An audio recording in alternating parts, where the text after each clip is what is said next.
Agatha Christie's Poirot.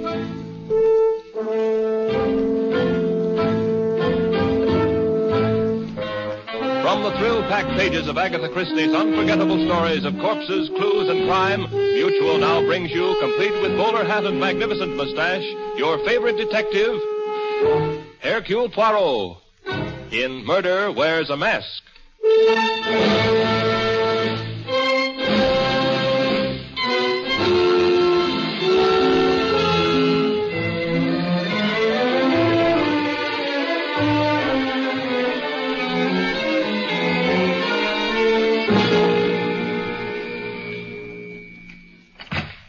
Yes? I'd like to speak to Mr. Poirot. Won't you come in? Your name, please? Richard Fields. Mr. Poirot's busy at the moment. Please sit down. I'll tell him you're here. Thank you. There's some magazines on the table at your left. Mr. Poirot, it's a Mr. Fields. Eh? Well, he can wait. He's a very patient man. He only rang the bell once. Here, Abigail, I want you to taste this sauce now. It's good. Good? Oh, ma foi, Abigail, it is superb. There are only 3 people in the world who know how to prepare this sauce. And you are about to become the 4th. Now, you take 2 tablespoons... Chief, there's someone waiting. Ah, oui, this Monsieur Fields, eh? Eh bien, I suppose we must see him. Come.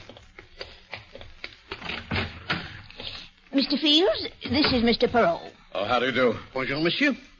Well, it must be an important matter which calls you away from your business at the moment when it is most active.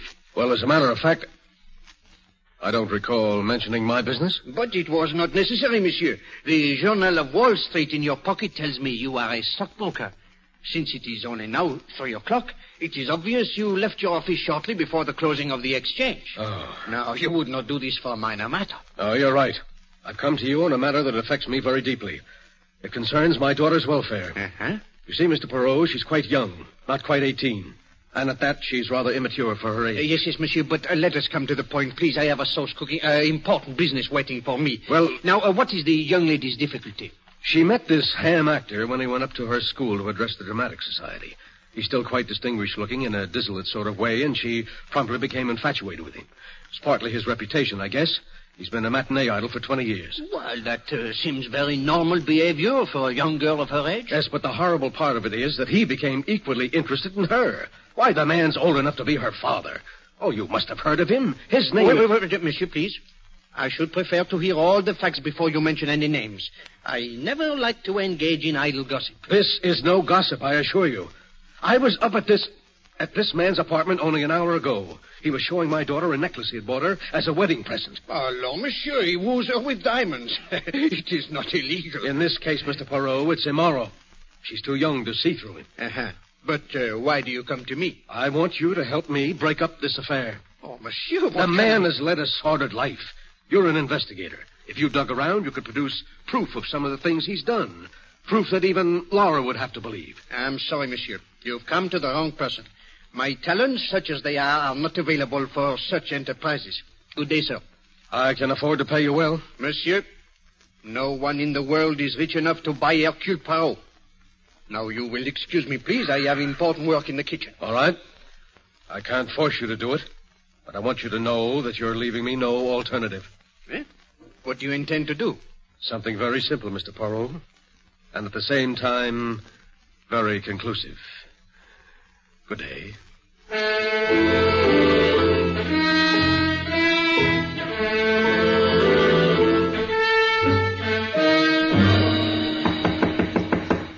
Come in. Oh, Hackett, you got here fast. I was worried, Mr. Tremaine.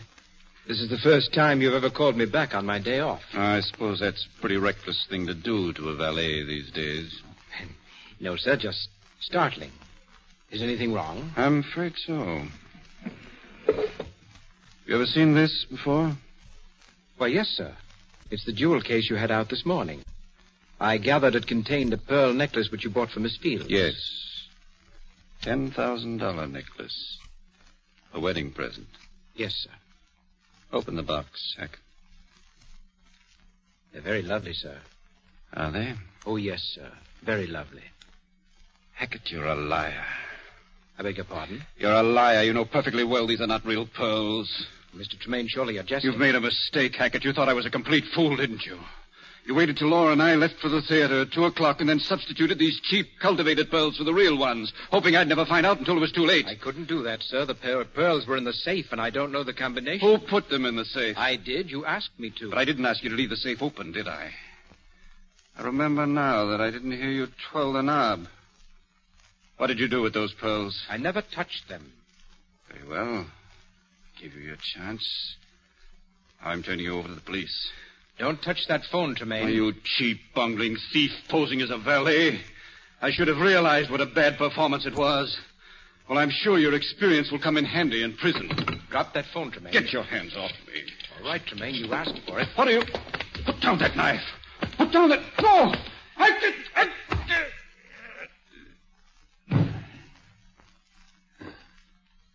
Exit. Mr. Tremaine.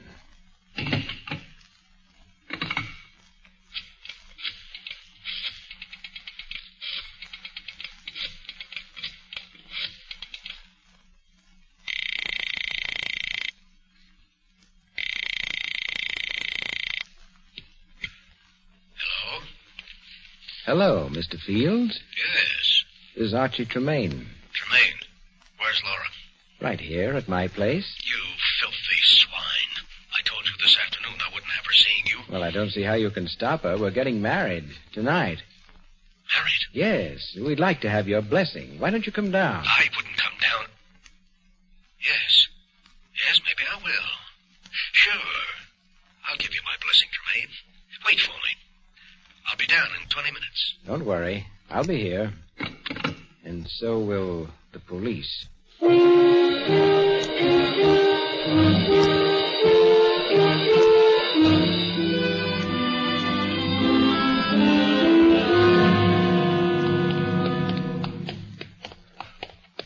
Inspector Stevens, I tell you, the next time we have dinner together, it will be in a place without a telephone. Then I will be certain at least we can finish our dessert without interruption. All right, here we are. This is the place. You could have stayed and finished your dessert, Poirot. I didn't take you by force. It is the same thing. Why, you very slyly tell me you have received an anonymous call reporting a murder. Lord, you know I cannot resist such a situation. He has excellent taste, this Monsieur Archie Tremaine. Me, I like very much these brownstone houses. Nobody home. Place is dark. We're probably on a wild goose chase. But the door, it is open. Oh. And the light switch, I presume, is here. So, and now? Oh, we better start looking around just to make sure. Now, let's try the library first. It should be... There's no doubt down this hall here. All these brownstones, you know, they are very much the same. There. Inspector, flash your light around, please, eh? All right. Here's the switch. Tremaine. Yeah, he's dead, all right. Stabbed through the heart. Stabbed once, Inspector, with that letter opener. He must have dropped on the spot. There's no other blood around, just that one big pool he's lying in. And these bloody footprints all over the floor. They must be the murderers, Poirot. He stood over the body to make sure Tremaine was dead and didn't notice that the blood was oozing around his shoes. Then he went over to the desk here, maybe to make a call, then into the bathroom to wash his hands. He came out, headed for the door, And, what, Inspector? Well, footprints stopped suddenly. I don't get this. Inspector, have you observed this newspaper? Half the front page is torn off. You think the murderer dried his shoes with it? No, Inspector. I believe this is what happened. He did all the things you have described. Then, when he reached this point where the footsteps stopped, he realized that his shoes were bloody. Well, he could not go out wearing such shoes, and he could not carry them in his hands. Now, he looked down, and voila! He sees another pair of shoes. Fine, clean shoes, free of any blood. Where? On the feet of the dead man. You mean these shoes belong to the murderer? But obviously. They are covered with blood, and the laces are open because the shoes are a trifle too small. Now, the murderer put on the dead man's shoes. He finds they are too large. So, he tears up part of the newspaper and stuffs it into the shoes in order that he may walk with more comfort. By Jove, Poirot, I believe you're right. Now, all you have to do is to find the owner of these shoes. We'll try it through checking the manufacturer's code number. Wait, perhaps I can make the task easier, Inspector. I think you will find that the owner of these shoes is a stockbroker named George Fields. Now, look, Poirot, this is too much. You've been working your little gray cells overtime. How can you... No. I will explain, mon ami. I will explain. You will notice that the heel of the right shoe is worn down considerably more than the left. Earlier today, this Monsieur Fields, who limps rather badly, came to see me. He uttered dire threats against someone who fitted the description of poor Monsieur Tremaine here. So you see, Inspector, I employ the sharp eyes and the ears rather than the little gray cells. And they tell me that you had better question this Monsieur Fields at once.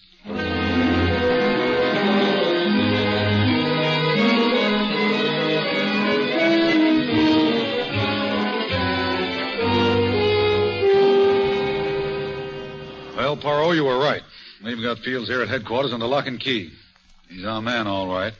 He was trying to burn Tremaine's shoes when we called on him. You are sure he is the guilty man, eh? Of course. He tried to tell us some cock and bull story about getting a call from Tremaine and finding him dead when he got there.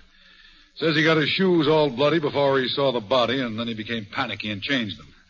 Just as I thought. But he's the killer, all right. You said yourself he threatened Tremaine.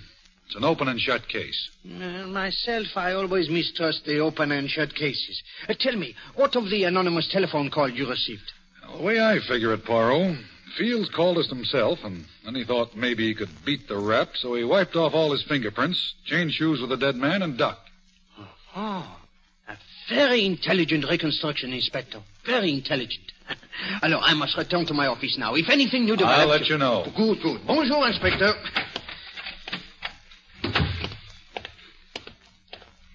Mr. Poirot. No. Oh, Mademoiselle Fields. Mr. Poirot, may I please talk to you for just a moment? Oh, but of course. I know how distressed you must be. Well, here is a bench in the corridor. I don't think we will be disturbed here. Thank you. Mademoiselle, let me assure you of my great sympathy if there is anything I can do. There is, Mr. Poirot. You can prove my father is innocent. Oh, that would be extremely difficult, Mademoiselle. All the evidence seems to point to his guilt. Well, I don't care about the evidence.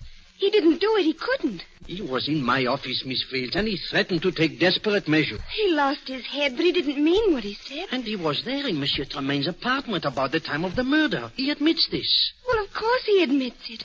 He has nothing to hide. But at first, Mademoiselle, he did deny it. And the exchange of shoes, the removal of the fingerprints. Oh, these do not seem to be the acts of an innocent man. Mr. Poirot, he was trapped. Someone lured him down there and planted the evidence to convict him. That is what he tells us, and I will not say it is impossible, you know, but there must be proof. Don't worry, I'll find it somehow. George will help me. George? Oh, that is Monsieur Hackett, eh? Yes, Archie's valet. He knew a lot about Archie. He's downstairs now talking to the detectives. I'll go and get... Oh, here he comes. George! George! I beg you... Oh, Miss Fields. How are you? George, this is Mr. Poirot, the great detective. Well, how do you do, sir? I've heard of you, of course. Enchanté, monsieur. I have heard fine things about you, too. Oh, thank you. George, you've got to help me find the murderer. Well, Miss Fields... Go on, say it. You think my father's guilty? No, I won't say that, but I don't see how I can help you. Well, did Mr. Tremaine have any enemies? Anyone who hated him? Enemies? I don't think so. Of course, there were many people who disliked him. Why, monsieur? Well, frankly, sir, he was rather an egomaniac. He couldn't stand being in the background for a minute. It was always top billing for Archie Tremaine. But as I told the police, I can't think of anyone who'd want to kill him. Well, maybe some woman who was jealous about the necklace. The necklace? Yes, the pearl necklace he was going to give me. You were there, George, when he showed it to me that afternoon. Oh, yes, miss. I heard some conversation about it. Of course, I didn't see it. Mr. Poirot, the police found the necklace, didn't they? Matched pearls with a small diamond clasp. No, mademoiselle, I do not believe so. I myself saw everything that was found in the house, but This is the first I have heard of a necklace. Oh. Monsieur, I hope you will not be offended if I ask about your movements on the day of the murder. That was the first thing the police asked me, Mr. Poirot. It was my day off. I left Mr. Tremaine's apartment shortly after he did and spent the rest of the day and the whole evening with my parents. Oh? I do that every week on my day off. I see. Your parents, they live here in this city, huh? Yes, of course. They share a flat with me. Eh bien, I was merely curious, you know. Mademoiselle, I do not know where this matter of the necklace may lead us, but it gives one furiously to think. What say you, Monsieur Hackett? I think Miss Fields has brought up something important. Something very, very important.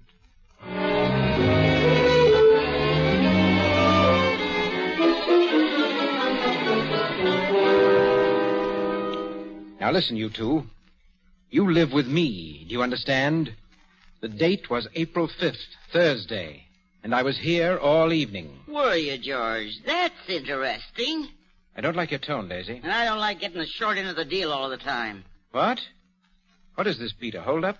No, Hackett, I wouldn't say that, but we do all the dirty work as a rule, and you get most of the dough. Well, this time I've done all the dirty work. And you just have to be smart. That little chubby Frenchman or Belgian or whatever he is doesn't look like much, but don't let his accent and that phony-looking mustache fool you. It's going to take great acting to make him believe that you are my parents. And it's going to take a great deal more money to make us try it. We don't want to All right. I'll double your share on this job, but watch yourself. That may be him now. I'll wait in the next room.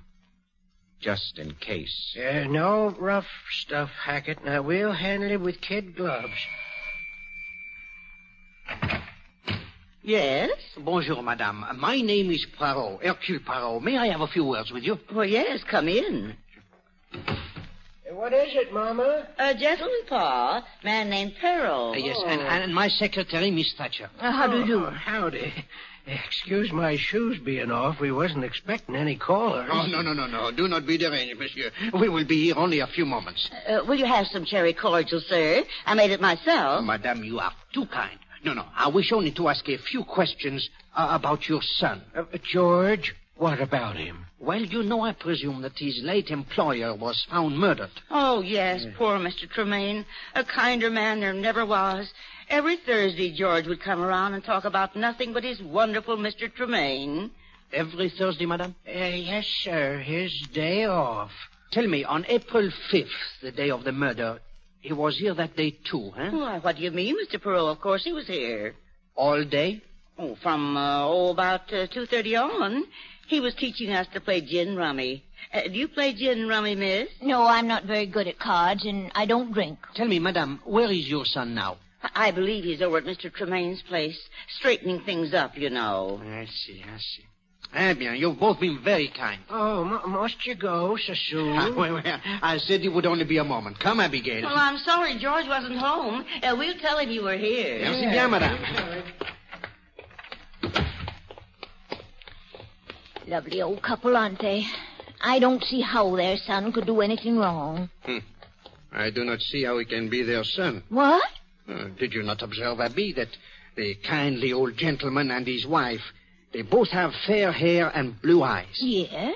But Monsieur Hackett, his eyes are dark brown.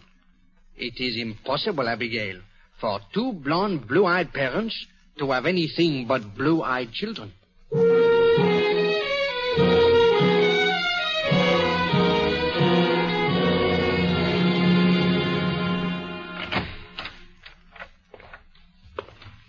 May I help you, sir? Oh, yes, if you don't mind. I am interested in a necklace which you recently sold to a Mr. Archie Tremaine. Really? May I ask what your interest is? Oh, my name is Hercule Poirot. I would like Hercule Poirot, the brilliant Belgian detective. Oh, monsieur, I am flattered. Most people take me for French. We've heard of you, the diamond people in Antwerp. They speak your name with reverence. Well, thank you. Now, about this necklace. Oh, yes. You did sell a necklace to Monsieur Tremaine, eh? Yes, a very fine pearl necklace.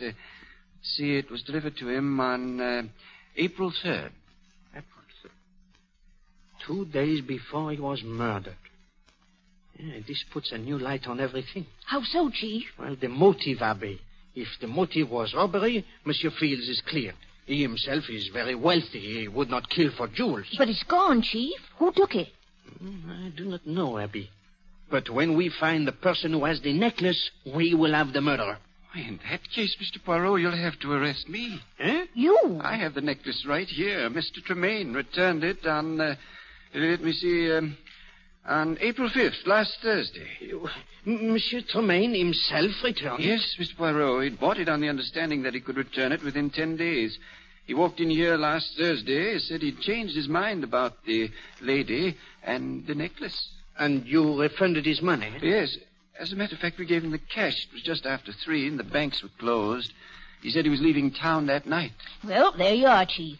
That brings Mr. Fields right back into the picture. Monsieur, you are quite certain that it was Archie Tremaine who was here? Positive.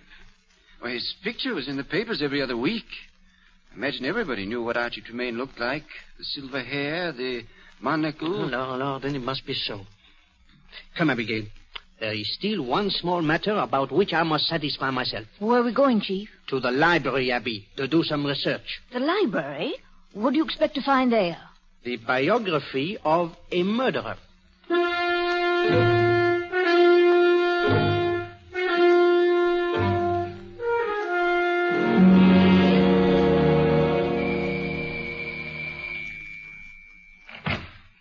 Why, Miss Fields, this is a surprise. Hackett, I had to come here to Mr. Tremaine's house. I had to come and see for myself. Is there anything... I'm terribly sorry, miss. I've gone through all of Mr. Tremaine's belongings, and there's not the slightest clue, not the slightest suggestion that anyone else could have killed him. Oh, it's horrible. Horrible. They've indicted him, Hackett. They're going to try my father for murder. Yes, I know. They were about to let him go because of that missing necklace. And then they found out that it had been returned. I can't understand it. I can't believe that Archie returned it. We were going to be married. It was all agreed. Well, miss, your father was so set against it that perhaps... Oh, no, that would have made Archie more stubborn. If I could... Wait. I've just thought of something. What time was that necklace returned?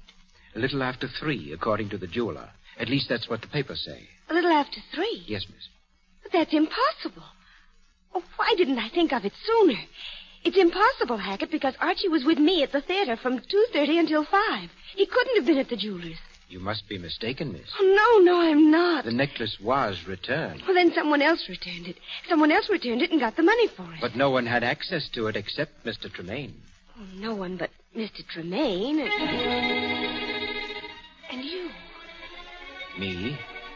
You, Hackett. You had access to the necklace, and you knew my father had threatened Archie. You're the murderer. Sit very quietly, Miss Fields. I don't want to shoot you unless I have to. You killed him. You stole the pearls, and you framed my father. I'm going to call the police. No, you don't. Tremaine tried that. Now he's dead. No, that won't do either. The door is locked. I locked it as you came in. Get away from me. Get away! I'm sorry, my dear. Now I'll just gag you so that you're not tempted to scream again. There we are. Now.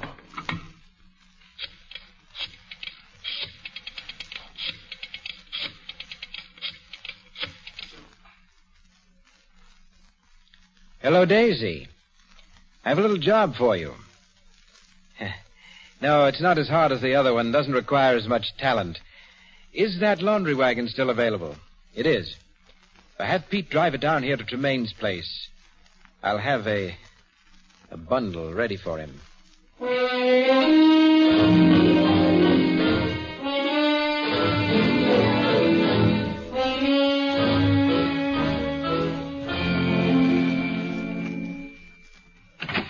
Pete. Oh. Bonjour, Monsieur Hackett. May we come in? Why, the place is topsy-turvy, Mr. Poirot. I'm in the middle of packing. Good. I may be of some help to you. You know, I have a very orderly mind. Come, Abigail. Hey, Oh, but monsieur, this is not the middle of the packing. It is barely the beginning. Yes, the other rooms are all done. I've left this one for the last. And after this room is packed away... The curtain will ring down on Archie Tremaine. Oui. You phrase it so well. Of course, there is still the small matter of punishing the murderer. Yes, I know. You know, I feel sorry for him. For whom? For Mr. Fields. He's not really a murderer. I mean, say he's not the criminal type. He was driven to do what he did. Oh? You know, that is very interesting, Monsieur Hackett. Very interesting. I see that you are quite a student of criminology. Well... Oh, come, my friend. Do not be so modest. You have many accomplishments. Have I? But of course. For example, I would suggest that you have at one time been an actor. What? Do not leap so, monsieur. Look, you frightened my secretary. She has dropped her glove. Hmm? Oh, yes, my glove. You startled me, Mr. Poirot. I didn't think that anybody would remember me. I gave up the theater some years ago. Au contraire, monsieur. I do not remember you. I never saw you. But you still use the expressions of the theater. Did you not say, Monsieur Tremaine always wants top billing? You see? Tell me, what was your thought on the stage? Impersonations, n'est-ce pas? I did some impersonations. Why? No, I was merely wondering if your experience as an actor could have something to do with this case. I'm afraid I don't understand. Well, by a strange coincidence, monsieur, this case involves a very clever impersonation. Really? Oh, that's the back door. You're expecting a delivery, eh? No, it must be the laundry wagon. I'm sending out all the soiled stuff. Wait, Monsieur Hackett. I will go with you. You will... What? I will go with you. I have a tremendous interest in this laundry. Why, there's no need for you to go. The bundle is already at the back door. Nevertheless, I should like to see it. You know, I have developed an overwhelming curiosity about the laundry ever since I picked up this glove from the floor. Glove? Oui. One solitary, unaccounted for lady's glove. It was careless of you, Monsieur Hackett, to leave it lying about. You were much more methodical when you did away with Archie Tremaine. What? You don't know what you're talking about. I assure you, my friend, I know precisely what I'm talking about. You are a thief, Monsieur Hackett. You have been one since you gave up the acting 5 years ago. Yes, monsieur, I looked it up. You have plied your trade by posing as a valet or butler and stealing from your employer when the opportunity presented itself. In this case, the opportunity came on the day you saw the necklace Monsieur Tremaine had bought for Miss Fields. You stole the necklace and went to the jeweler's impersonating Tremaine and received the cash for it. Why, you're mad. Unfortunately, Monsieur Tremaine found you out the very same day. He threatened to call the police. So you killed him. And then a delicious thought occurred to you, monsieur. The thought of implicating an innocent man. So you called the police to tell them of a murder. That was a mistake, monsieur. That was when I started to believe... All right, Poirot. You're clever, but you talk too much. I guess Pete will have 2 more bundles to take with him. Okay, Pete. Pick him up, Hackett. But I thought...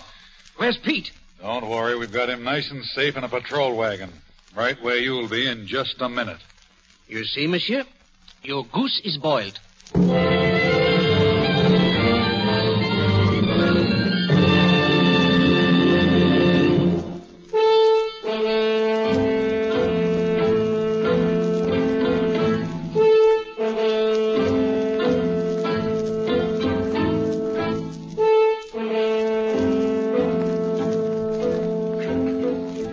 Be sure to listen next week when Agatha Christie, America's favorite mystery writer, brings you her favorite detective, Hercule Poirot, in the case of Death Points a Finger.